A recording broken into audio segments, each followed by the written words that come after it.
Hey guys, today we're gonna go through the game room and play some of my all-time favorite Up SHUMPS. This subgenre is fucking wicked expensive to collect for. I've been extremely lucky throughout my life and scored some of these heavy hitter titles for dirt cheap. The first game on our list, we have Cotton, Fantastic Night Dreams. This game was originally released in Japanese arcades back in 1991, and it's considered to be one of the key titles in the Q-em-up subgenre. It got ported to home consoles in 1993 on the TurboGrafx in the US and then the PC Engine in Japan. I have several other Cotton titles on the Nintendo Switch, which I'm saving for a future video. One of them has a bullet hell mode, which is super fun. In the game, you play as a little witch named Cotton, who is obsessed with a mysterious candy called Willow, and she will do anything to get her hands on one. Even help her newfound friend Silk in saving the fairy kingdom from an eternal darkness and the promise of acquiring one. The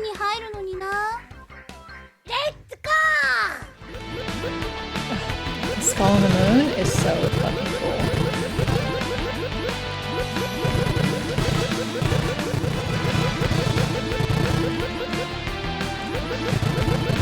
So here I'm collecting power crystals so I can acquire special attacks. For the red crystals, we get a flaming dragon. You just hold down your attack button and release. And then we have our thunder attack as well. These are very powerful attacks and help out a lot. I always hoard these till either the mid-bosses or final bosses levels. She really wants to eat that Willow.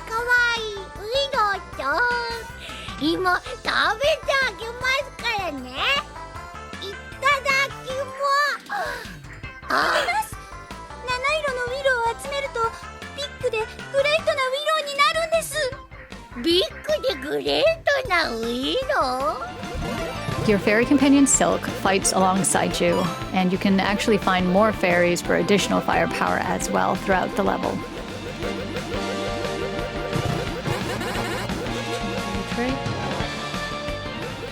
Cotton also has bombs that can be dropped on ground enemies,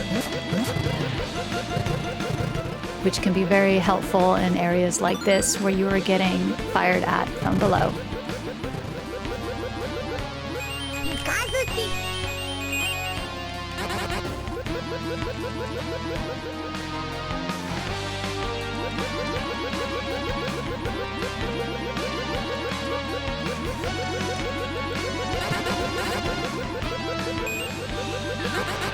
Tea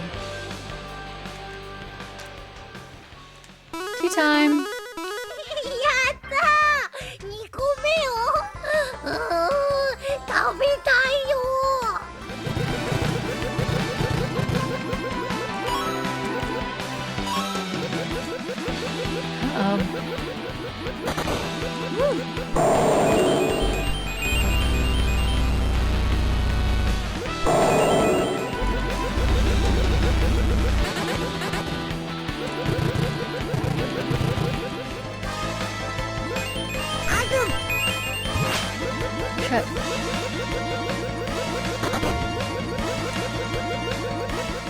The next game on our list, we have Rabio Lepus. This game also was a Japanese arcade release, and it came out in 1987. The version that I have is the Rabio Lepus Special, which was released on PC Engine in 1990.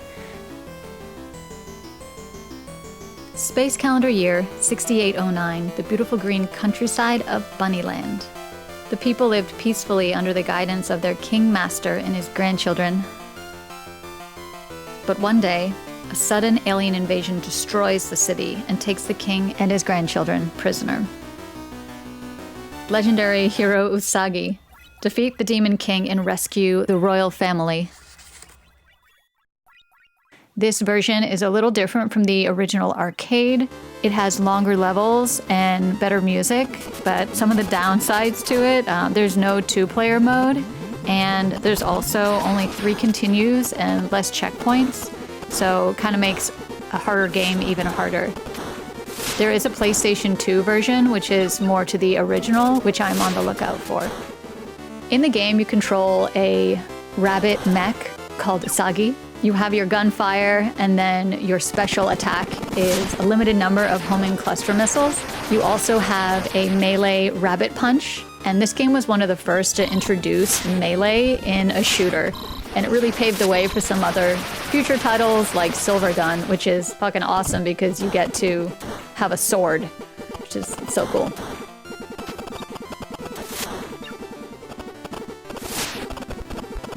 The power-ups in the game are really cute.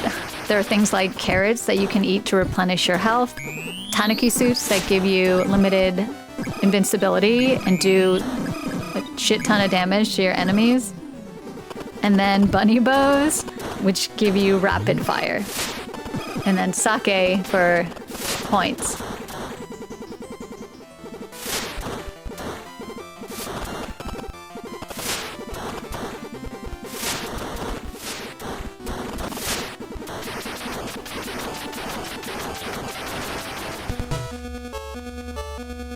Collecting for Q-em-ups can be pricey, and this next title is a good example. This is Gun-Nac for the Nintendo Entertainment System, releasing in 1990. This bad boy, complete in box, will run you about $1,000 on eBay, which is fucking crazy. I scored my copy back in 2007 from the shop called Kamikaze in Little Tokyo, Los Angeles, and the owner sold me a whole box of Nintendo games for just $10. And lo and behold, this gem was in there. It was the best day ever. In Gun-Nac, the residents of Earth have been forced to move to an artificial planetary system which suddenly gets hit by a wave of cosmic radiation, which causes inanimate objects to come to life and attack the people. You play as Commander Gun-Nac, who is missioned with saving the planet. The first level of the game is a really cool design. It's based off of the Japanese folk tale of the rabbit in the moon. So you have carrots attacking you, and the final boss is actually a cyber bunny.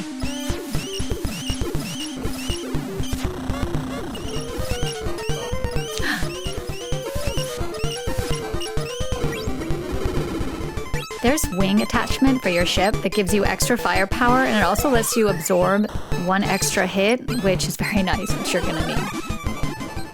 There's 5 primary weapons you can switch between by picking up corresponding number orbs, like flamethrower or a homing boomerang, which in my opinion is the most OP weapon in the game.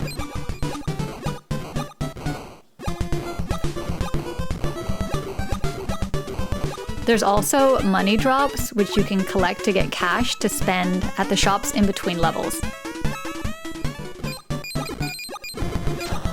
Your secondary weapon corresponds with letter orb pickups. So there's an F for fire, W for water, B for bombs, and then there's a laser as well. And these can be upgraded by picking up 3 of the same letter.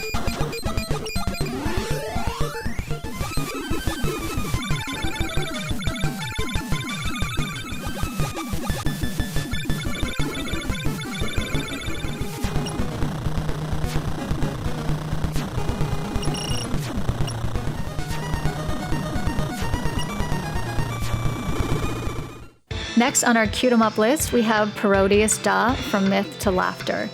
This is a parody of the classic shooter Gradius that was released in 1990 on the Super Famicom, being second in the series. There are 4 playable characters, which all have their own arsenal of weapons and power-ups. Today we're playing as Pentaro the Penguin because he is my favorite and he is the cutest. Pentaro has a photon torpedo missile, a double mode that fires extra blasts, and then a bubble shield.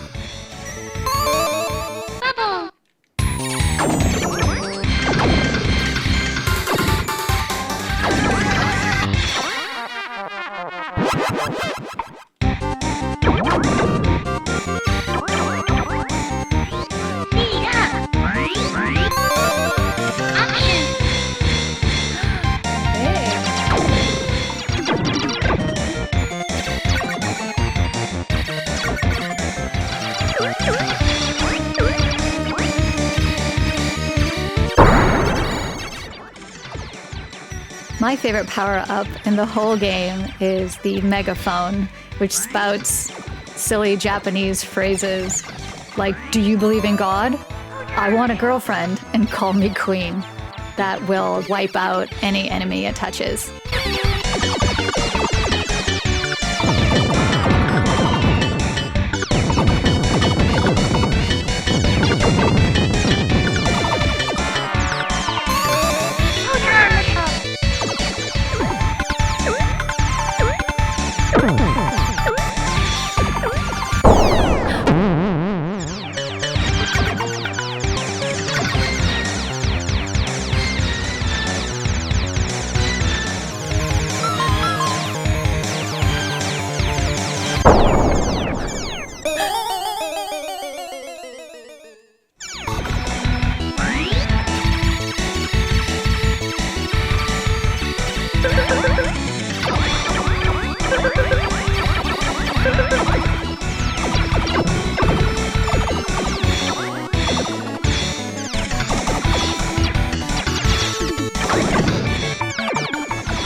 This next title helped define the Q-'em-up subgenre. We have Fantasy Zone, releasing in 1986 in arcades and on the Sega Master System.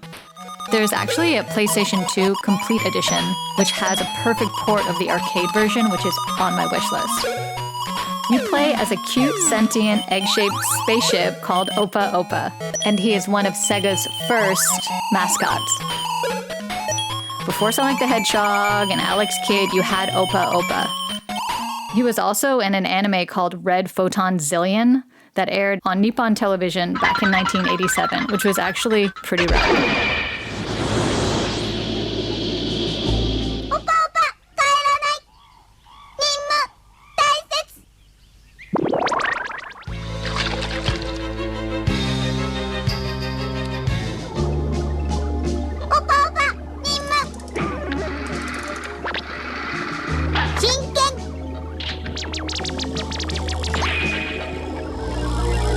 He's also made so many cameos throughout Sega gaming history. I remember winning him in a capsule toy in Shenmue back in 1999 and walking into the arcade in Yakuza 0 to play Fantasy Zone. And I also think it's completely wild how Space Harrier and Fantasy Zone exist in the same universe. The levels are bright, fun, and trippy as hell. You can move and shoot left or right, and the goal of the level is to destroy all the enemy bases and trigger the boss for each stage.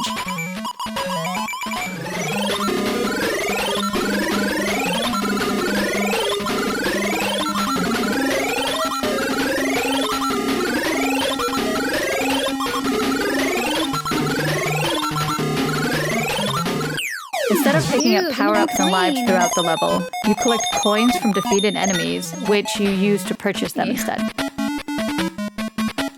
Let's see with the laser beam. Extra ship.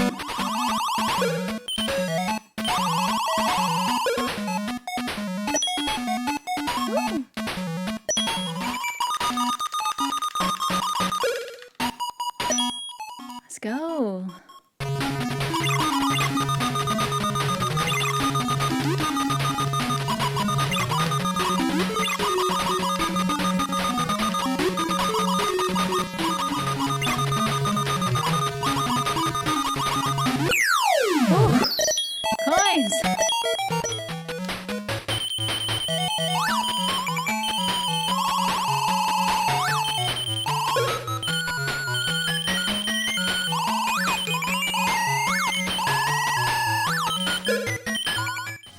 Next, we have Deathsmiles 1 and 2 on the Nintendo Switch, releasing in 2021. This game is considered not to be a true Q-'em-up and more of a gothic-style bullet hell shooter, but I think it's adorable and it pulls a lot of inspiration from some classic Q-'em-ups like Cotton. So we're going to be putting it on the list today. Deathsmiles 2 is actually a Christmas game. I'm not showing that one today because I'm working on a Christmas games video.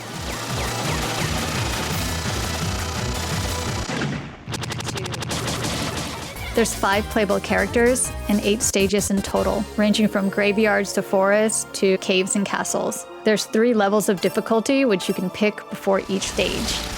Today we're playing level 3 difficulty. Obviously it's more fun. Increases the number of enemies, the volume of bullets, and it will also add more boss phases.